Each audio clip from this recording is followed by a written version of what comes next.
tous égards. Alléluia. Quel est le thème de notre séminaire depuis le mardi? Je vous demande vraiment d'être attentif. Alléluia. Je vous demande vraiment d'être attentif. Parce que Dieu va déposer quelque chose sur votre cœur.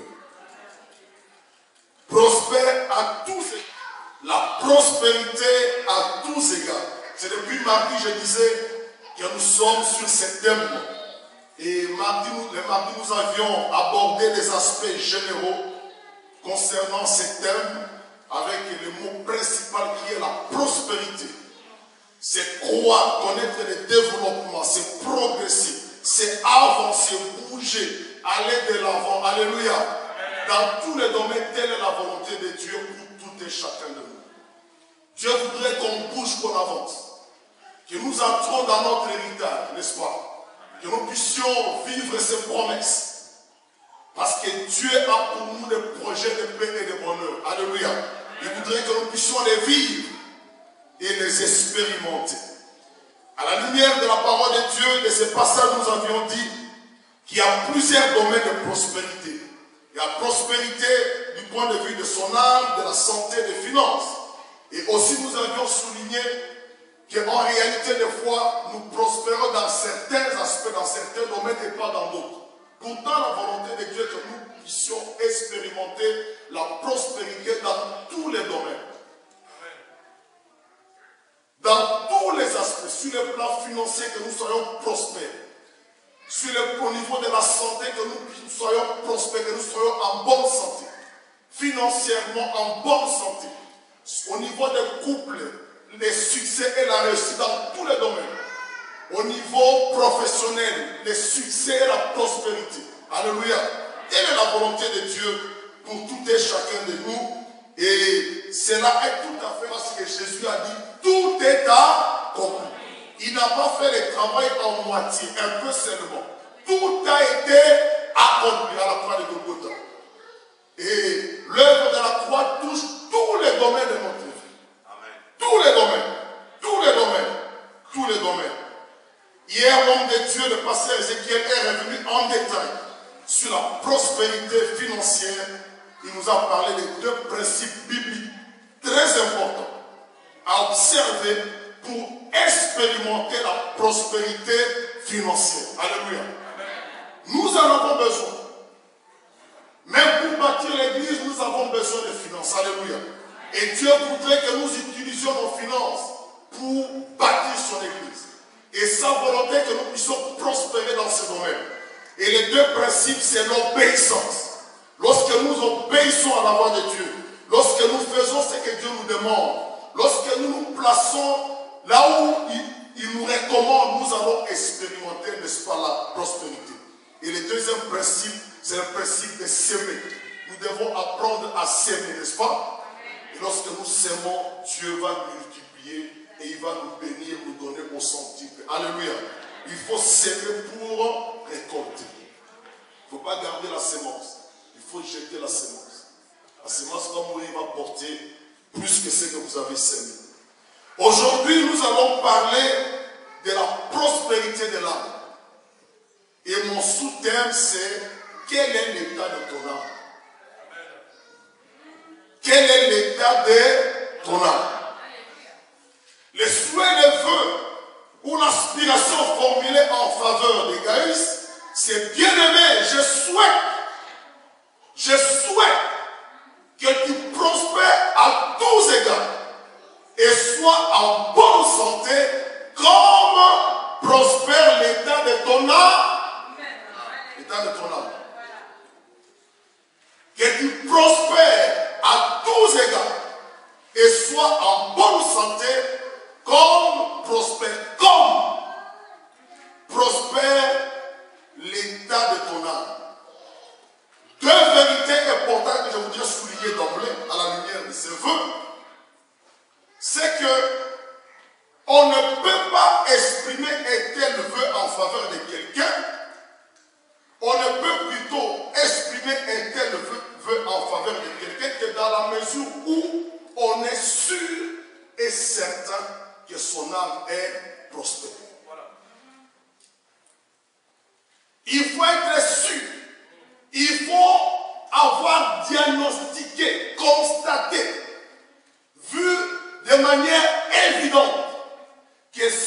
âme est prospère.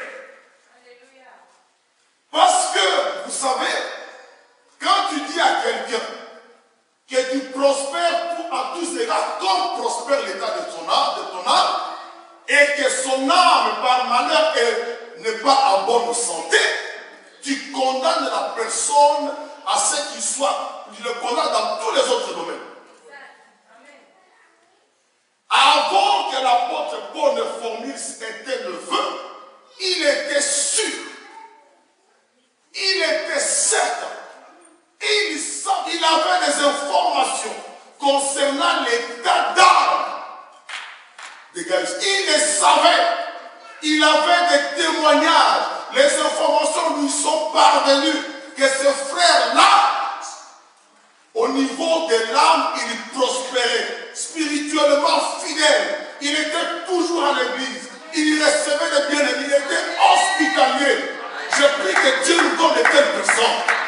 Je prie que vous ayez des hommes et des femmes fidèles, qui auront un bon témoignage. Et l'apôtre Jean était fier.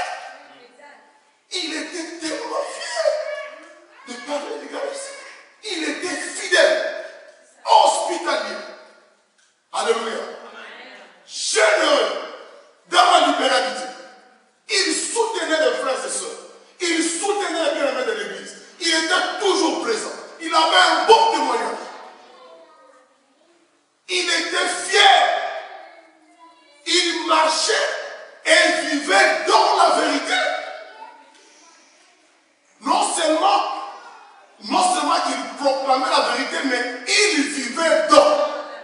Il ne suffit pas de dire, mais il faut faire. Il ne suffit pas de proclamer, mais il faut vivre. Parce que nos actes parlent plus que ce que nous disons. Amen. Vous voyez? Et vous savez, parce que quand on a une telle personne au sein de l'église, tu ne fais pas d'effort pour prier pour elle. Il suffit de voir comment la personne est à l'œuvre. Tu dis, Seigneur, souviens-toi de cette personne. Qu'elle prospère aussi, qu'elle prospère à tous égards. Parce qu'on voit, on constate, et l'église a besoin de Gaius. L'église de racheter a besoin de Gaius, a besoin des hommes fidèles, a besoin des hommes qui sont à l'œuvre, qui s'impliquent, qui sont motivés et qui soutiennent l'église. C'est pour ça qu'il a dit prospère aussi dans tous les autres domaines. Vas-y, parce que tu le mérites. Prospère. Parce que c'est un homme fidèle qui vivait dans la vérité. Ainsi, il a formulé cette prière, ce souhait. Je vous assure que Dieu exauce de tels souhaits. Pour quelqu'un qui prospère, au niveau de son âme, Dieu va faire prospérer les restes. Ainsi, pour quelqu'un qui n'est pas fidèle, qui ne marche pas dans la vérité, qui a du mal, ne dit pas ça. Ne lui dis pas prospère comme prospère ton âme, parce que son âme est médiocre. Parce qu'il n'est pas fidèle. Dans les dîmes et les offrandes, il n'est pas fidèle. Toujours des critiques. Toujours dans l'hypocrisie. Quand on tourne les dos, il commence à parler. Quand j'étais là, il fallait parler.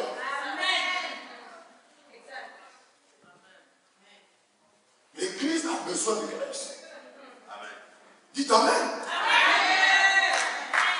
L'église est rachetée, a besoin de que Dieu vous en donne. C'est ma prière. Alléluia. Des hommes fidèles. Que nous, lorsque dans le travail qu'on fait, on a besoin de grâce. Quand on n'est pas là, le cœur est tranquille. Les Gaius tranquillisent. Quand les saints voient des Gaius, ils sont heureux. Ils sont tranquilles. Quand les pasteurs voient des Gaius, leur cœur est tranquillisé. Il peut partir, il sait que ça va se passer bien. Tranquille. Quand on les voit entourés de frères et sœurs, le pasteur est tranquille. Est-ce que les pasteurs sont tranquilles pour toi? Ou dès qu'on te voit avec certains, on pense à éloigner ces gens. Parce que tu vas les contaminer.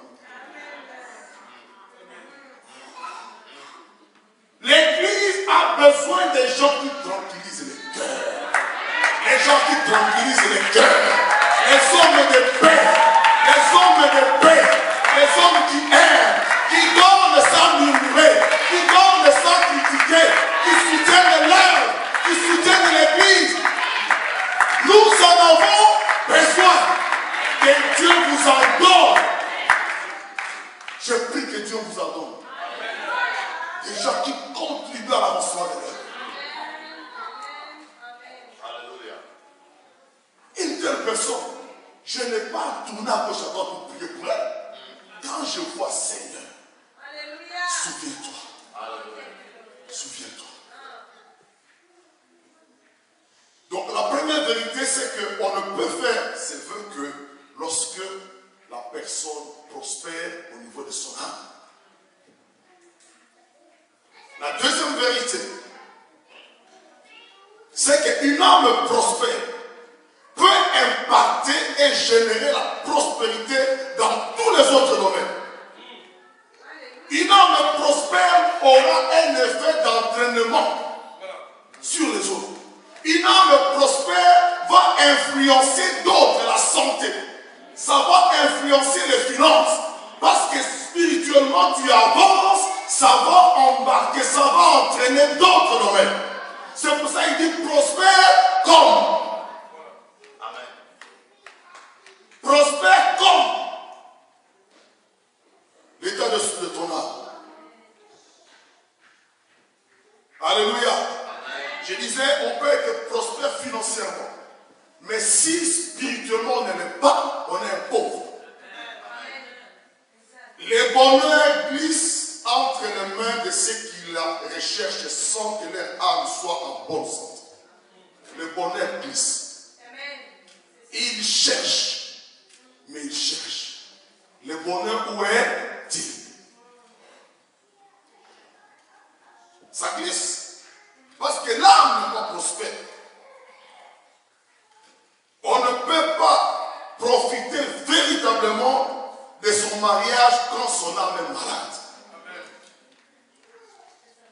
Quand son âme est malade, tu peux être en face d'une belle femme, un homme merveilleux, mais tu ne vois pas tout ça. Le diable est méchant. Tu ne vois que les autres. Mais les autres, quand ils voient ta femme et pour ton mari, ils disent Seigneur, tu as fait grâce à cet homme. Mais toi, tu ne vois pas. Parce qu'avec le bonheur t'échappe, tu l'animes. C'est ce qui le fait agir. Elle est comme le moteur dans une voiture. Quand elle est abîmée en panne, elle affecte tous les corps. Même si la cabine est merveilleuse, le moteur est abîmé, la voiture ne peut pas rouler. Donc l'âme incite, fait réagir, anime notre corps, nous dicte ce que nous faisons. Et nous allons voir quelques états d'âme qui existent. Quelques états d'âme. Vous allez vous retrouver, nous allons prier. Nous avons premièrement une âme qui est sauvée. C'est l'âme d'une personne qui a accepté Jésus comme son Seigneur et son Sauveur. Personnellement. Elle est sauvée pour les jours du jugement. Cette âme est sauvée, mais pas forcément transformée, renouvelée, mais sauvée. Sauvée. Que des enfants de Dieu, enfants de Dieu, mais un caractère impossible. Tu es un enfant de Dieu. Tu as déjà accepté Jésus comme Seigneur et Sauveur. Mais regardez le caractère. Dès que tu t'approches, et les autres ils s'éloignent. Mais tu es sauvé. Comme un des brigands. Ils étaient deux, l'autre. En dernière minute, il a vu que Jésus, c'est lui le Sauveur. Il a dit, Seigneur, souviens-toi de moi. Jésus a dit aujourd'hui, il était sauvé. Mais il est parti vraiment sans avoir eu le temps d'être transformé. Il est sauvé comme par le feu. Mais il sera au ciel. Il n'a pas eu le temps de subir le processus de transformation du caractère. Il est sauvé. Que des chrétiens avec un caractère, je vous assure. Mais on va en supporter toujours. Sauvé. Une âme seulement sauvée. Tu es sauvé pour les jugements. Si la trompette sonne, tu vas y aller. Mais quand même, le Seigneur te dira, tu avais un mauvais caractère, mon fils. Acclamez le Seigneur. Tu es quand même sauvé. Alléluia. Il y a des personnes sauvées, mais ils restent là. Non. Hébreux 10, 39 nous parle d'une âme qui est sauvée. Il dit, nous ne sommes pas de ceux qui se retirent pour se perdre, mais de ceux qui ont la foi pour sauver leur âme. L'âme est sauvée. Deuxièmement, nous avons une âme régénérée. C'est une âme sauvée, mais qui subit le processus de transformation, de renouvellement de l'intelligence. Qui subit le processus de sanctification, de correction, de purification, de renouvellement. Quand nous venons en Christ, nous venons tels que nous sommes, n'est-ce pas? Mais il y a un processus de sanctification des choses qui changent. Alléluia. Et il est important d'entrer dans ce processus. Ne reste pas tel que tu es venu. Il faut que ta vie change. C'est pour ça qu'il faut venir écouter la parole de Dieu. Il faut être là. C'est la parole de Dieu qui transforme notre intelligence. Il faut être là à l'église, pas être chrétien le dimanche. Qui ne peut pas lire 2 versets? Depuis que tu es là, un verset seulement par jour. Pas de problème. Non. Il faut lire la parole de Dieu. Amen. Il faut venir à l'église. Et la parole de Dieu aura son impact sur ta vie. Ça va te transformer. Ah, quand je me rappelle ce que j'étais avant. Ah, mon Dieu. Heureusement que Jésus est passé par là. Et il a fait un travail. Je ne serai pas là, vous n'allez pas me supporter. Vous voyez? Non. Très orgueilleux. Très orgueilleux. Et le Seigneur m'a dit, au travers d'une vision, maintenant que tu es venu me servir, tu es devenu mon enfant. Tu n'iras pas loin avec moi si tu n'abandonnes pas l'orgueil. Il fallait que j'avance, n'est-ce pas? Et j'ai fait attention avec ça. Parce que j'ai compris que Dieu résiste. Je demande au Seigneur, transforme, change-moi. Nettoie-moi, Seigneur, purifie, transforme, renouvelle l'intelligence. Alléluia. Je peux avancer. Être une bénédiction pour mes frères, c'est ce qu'on se voit ensemble. Répondre, communiquer l'amour et recevoir. Être en mesure d'être avec les autres, de partager la parole de Dieu, de nous édifier mutuellement, de nous consoler, nous réconforter. Pas quand on se retrouve, on critique. Là, on n'est pas un bon critique. Il faut demander au Saint-Esprit de faire ce travail en toi. Il faut désirer ce travail. Il ne faut pas rester en Christ avec des choses qu'on a héritées là. Quand on vivait encore la musique du monde, les chansons montées, les choses nous ont beaucoup influencé. Maintenant, quand tu viens qui demande au Seigneur de t'influencer, de te faire un travail. Romains 12 te dit, ne vous conformez pas au siècle présent, mais soyez transformés, transfigurés par le renouvellement de l'intelligence, afin que vous discerniez quelle est la volonté de Dieu, ce qui est bon, agréable et parfait. Pour arriver à discerner la volonté de Dieu, il faut que l'âme soit transformée. Quand l'âme n'est pas transformée, il ne faut pas discerner la volonté de Dieu. Le pasteur va prêcher des choses, mais qu'est-ce qu'il croit, lui, le pasteur? Mais il prêche la vérité. Mais parce que tu n'as pas une intelligence renouvelée, tu t'apprends au pasteur pour rien. Et ils exagèrent. On n'exagère pas. On prêche la vérité. Parce que quand l'intelligence est renouvelée, on va discerner la volonté de Dieu. Quand on te dit que danser la musique mondaine ne glorifie pas Dieu, tu ne vas pas discuter.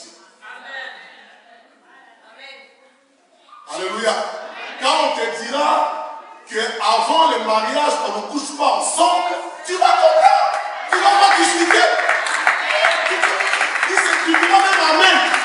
Mais quand on le dit, tu cours. C'est que tu ne vas pas comprendre. On ne se touche pas avant le mariage. Tu vas dire, qu'est-ce qu'il croit le pasteur? Il ne croit rien. C'est la vérité. Amen.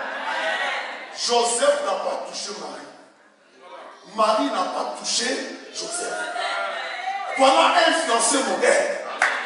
Un fiancé modèle qui ne touche pas sa femme. Il a respecté sa femme. Il n'a pas touché. Donne-nous des hommes comme ça, Seigneur. Alléluia. Et des sœurs hommes de Marie qui savent attendre jusqu'au mariage. C'est là la bénédiction. Quand le pasteur te dit ça, c'est pour ton bien. Acclamez le Seigneur Jésus. Alléluia. C'est la vérité. Et ces choses, on les capte quand il y a ce processus de renouvellement de l'intelligence. Alléluia. Troisièmement, il y a une âme blessée. C'est une âme sauvée ou pas sauvée, mais abîmée par les circonstances de la vie. Elle est malade. Elle est infectée, affectée, empoisonnée. Une âme influencée par de mauvaises pensées. Elle est abîmée par les circonstances de la vie. Et cette âme qui est blessée influence nos pensées, notre intelligence, voire même notre volonté. Je vais vous donner quelques caractéristiques d'une âme blessée. Une âme blessée a perdu la vision et la raison. La perte de la vision et de la raison. Suite, par exemple, à une déception amoureuse, on a détesté le mariage. Dès qu'on parle de mariage, tous les hommes sont comme des diables. Ou les femmes sont comme des diables. Non. Une déception qui a infecté ta volonté. Et vous perdez la vision. Dieu dit, il n'est pas bon que l'homme soit seul. Toi qui dis non, je préfère rester seul. Femme seule, homme seul. Perte de vision, soit à une déception. Une autre caractéristique d'une homme blessé, je parle de maladies psychosomatiques. Des maladies de l'âme qui affectent le corps. Elles se caractérisent par des symptômes physiques qui affectent un organe ou un système psychologique et dont les causes sont principalement émotionnelles. C'est quand la maladie se fait l'écho d'un état d'angoisse. Quand le corps souffre à cause d'un état d'angoisse et de détresse morale. C'est par exemple l'hypertension artérielle, des migraines, des ulcères d'estomac. C'est souvent à cause des maladies psychosomatiques. On est malade physiquement. Les médecins vont te donner tous les traitements qu'ils peuvent, mais il n'y a pas de guérison. La guérison doit venir d'ailleurs, pas par les médicaments. Parce que ton âme est malade. Et ça affecte le corps. Il y a même des maladies de peau qui s'expliquent par des maladies de l'âme.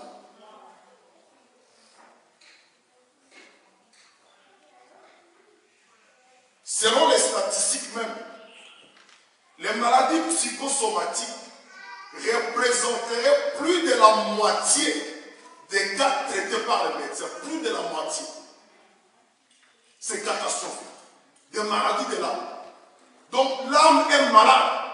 Dans la détresse, dans l'angoisse. Et ça fait quelque chose.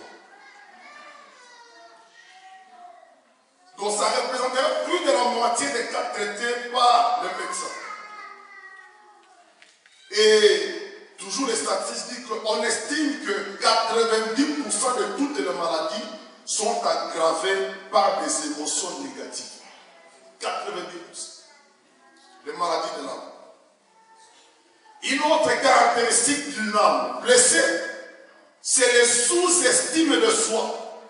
Tellement on a été dévalorisé, on ne se donne pas de la valeur. Jusqu'à martyriser son propre corps. On ne s'aime pas soi-même. Par conséquent, on ne peut pas aimer les autres. Il y a aussi l'esprit de vengeance. Quand l'âme est blessée, on cherche à se venger. C'est comme on dit, une âme blessée cherche à blesser. C'est le cas d'Absalom. Absalom était blessé par les viols subis par sa soeur. Amnon a pris sa soeur, l'a violée. Et Absalom était blessé. Il était tellement blessé qu'il est allé jusqu'à commettre le meurtre. Il a tué Amnon qui était l'auteur du viol. Vous voyez, lorsqu'on est blessé, on peut commettre des dégâts. Les blessures nous conduisent à commettre des grands dégâts. Et nous en souffrons nous-mêmes et on peut faire souffrir les autres. Parce qu'on est malade. On ne s'est pas donné parce qu'on n'a pas reçu.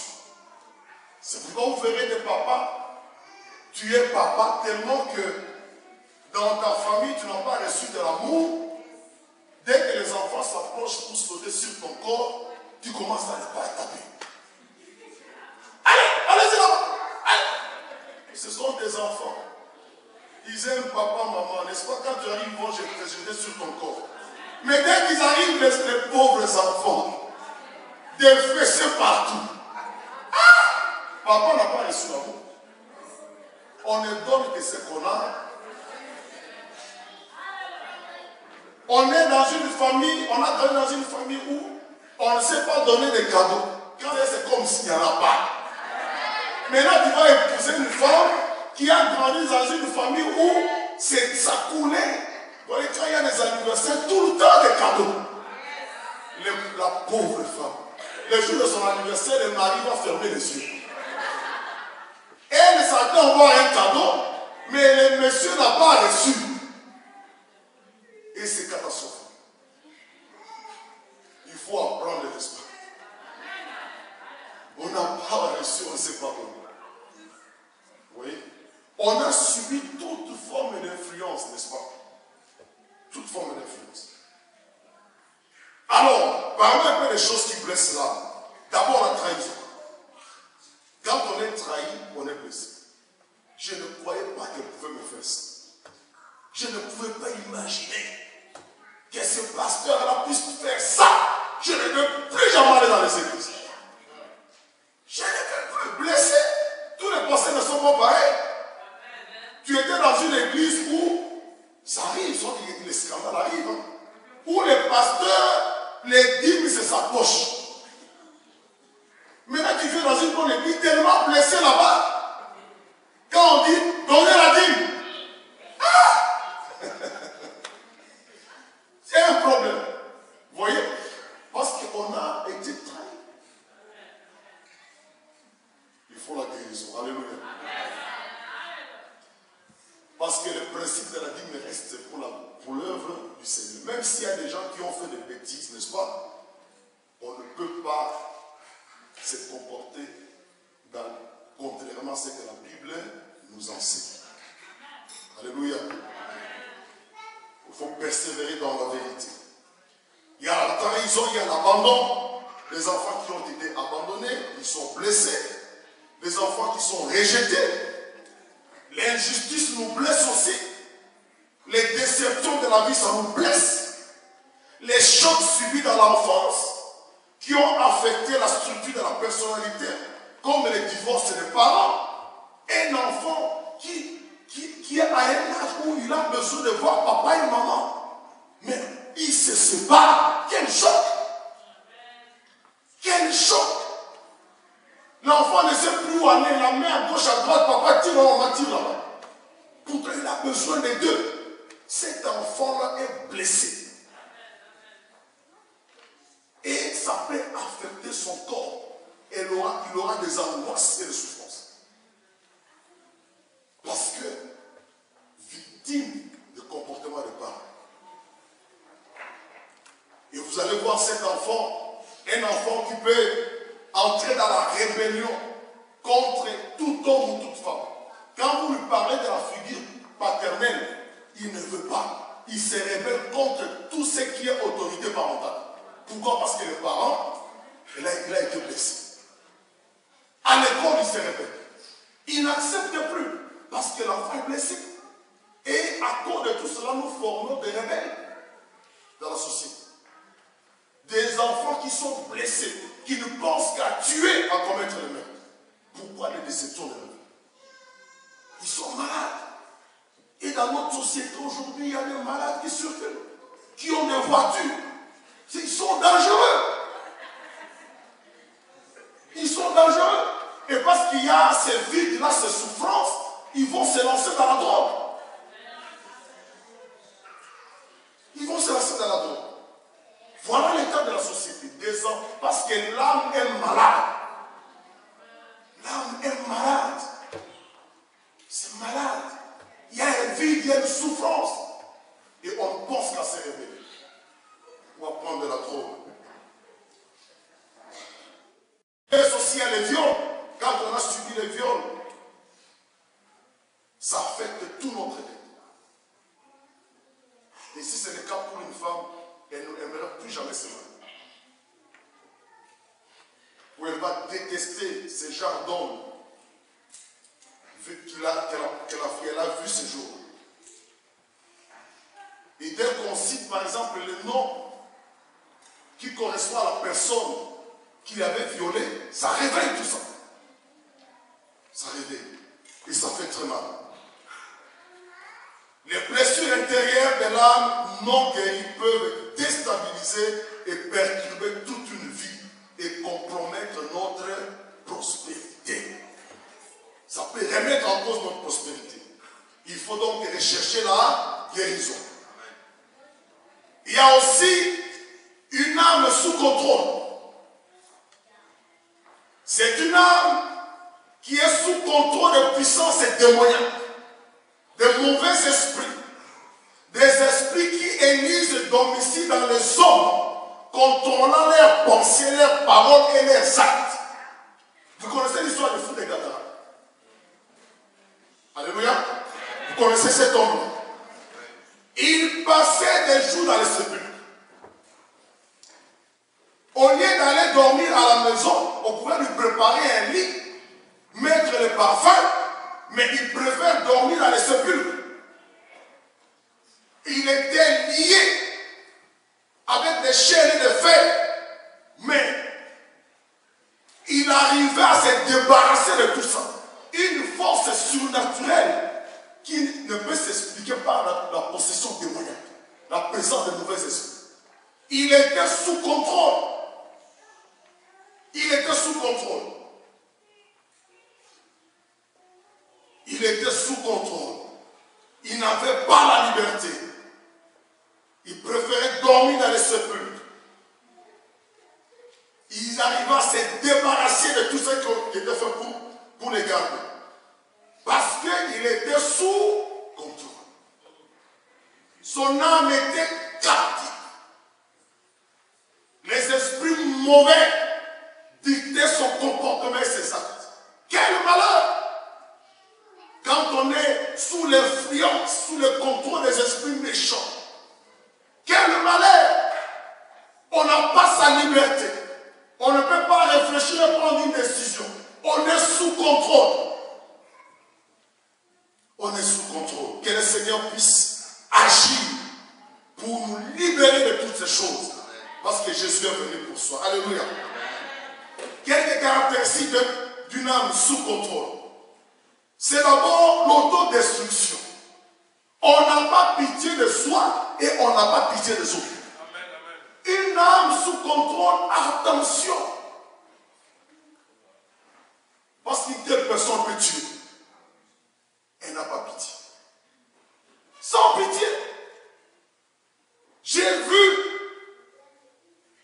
une femme qui n'avait pas pitié de son mari. Elle voulait l'achever. Quand son mari était en détresse malade, l'homme ne réclame que la compassion. Mais la femme sous contrôle, il dit je m'en fous. Le mari réclame la compassion, l'attention, la compréhension. Mais il n'a pas pitié. Elle n'a pas pitié ni d'elle-même, ni des autres. Pas pitié. L'agitation, provoquant ou cherchant à être provoqué. Et une âme sous contrôle, il y a un manque de stabilité. On n'est pas stable. On va de boulot à boulot. On n'accepte pas avoir un seul mari ou une seule femme. On n'est pas stable. On ne fait qu'aller de gauche à droite. Qu'est-ce que tu cherches? Sous contrôle. Il a une force de destruction surnaturelle. Et une femme, quand elle tient son mari, c'est comme s'il veut le couper en deux. Hey! Ça vient tout ça. Sous contrôle. Sous contrôle. Perte d'identité. On fait des choses que normalement on ne peut pas faire. Pourquoi passer les jours dans les sépulcres? Normalement on ne peut pas. Mais on les fait, on est à l'aise. Allez dans les boîtes de nuit, les gens qui dansent. Des fois ils sont humides. Qu'est-ce qu'ils sont bons? Des clubs night en dessous là. Où ils se cachent dans les noirs. Sous contrôle. Sous contrôle. N'allez pas là-bas, je vous assure. Alléluia. Sous contrôle. Vous voyez qu'un homme normal va épouser votre homme. Un homme normal, comme moi là. Non. C'est qu'il y a quelque chose qui va. Sous contrôle. Et les pauvres autorités, au lieu de les aider à sortir, on va les gifler. Normal, allez devant les mairies, mariez-vous. Des gens qui sont sous contrôle. Au lieu de les aider, c'est un cri d'alarme. Au lieu de les aider, allez. Mettez-vous les babes. Sous contrôle. De puissance et de témoignage. Ah, mais quand je le vois, j'ai pitié. Regardez leur visage. Ils ne rayonnent même pas. On voit qu'ils souffrent. Que l'âme est malade. Regardez-les. Vous regardez bien. Moi, je les regarde souvent quand on fait des informations à la France. Maintenant, c'est à la mode. Regardez-les seulement les visages. Vous voyez qu'ils sont des gens qui sont malades. L'âme souffre. Ils sont dictés par Satan. Ils sont influencés par les diables. Il n'a pas pitié des diables. Quand tu as signé un contrat avec lui, dans les secrets, il va te dire, va dire devant la place publique. Ne reste pas homosexuel dans les secrets. Va même aller réclamer, aller marcher pour qu'on vous fasse sortir devant les mairies. Ah! Même s'ils hésitaient avant, mais on les pousse. Parce qu'ils ont signé un contrat avec les diables. Il les influence. Il est méchant. Il y a une bonne nouvelle. Il y a une bonne nouvelle. Luc 4:18. Jésus dit, l'Esprit du Seigneur est sur moi. Alléluia. L'Esprit du Seigneur est sur moi. Quand il m'a ouvert pour annoncer la bonne nouvelle aux pauvres. C'est pour guérir les cœurs brisés. Pour soulager l'opprimé. Proclamer une année de... Jésus est venu résoudre tous ces problèmes. Acclamez le Seigneur. Alléluia. Jésus savait, pour nous, par innocence, on a touché à des choses, on a subi des choses qui nous ont blessés. Jésus dit, je suis venu vous guérir. Je Je suis venu vous élever. Je suis venu transformer l'intelligence. Je suis venu vous purifier. Je vous donne un autre avenir. Je suis venu guérir les cœurs brisés. Parce que si le cœur n'est pas guéri, tu ne peux pas prospérer. Oh, il veut que tu prospères. Il veut te guérir. Alléluia. Il veut notre prospérité. Il est venu donner la réponse à tout le monde de la société, aux choses difficiles. Dites à ces femmes prostituées, Jésus est venu vous guérir, pour vous libérer. Ne restez pas comme ça. Alléluia. Jésus veut notre liberté. L'ennemi nous tient captifs. Ce que je vous dis là, les psychologues ne peuvent pas faire. Les médecins sont incapables. Ça, c'est le domaine de Jésus. C'est lui seul qui peut guérir un cœur brisé. Il peut rendre libre et captif. C'est Jésus. Laisse-moi te lever. Alléluia. Ce jour-là, il était comme fâché. Il était roi.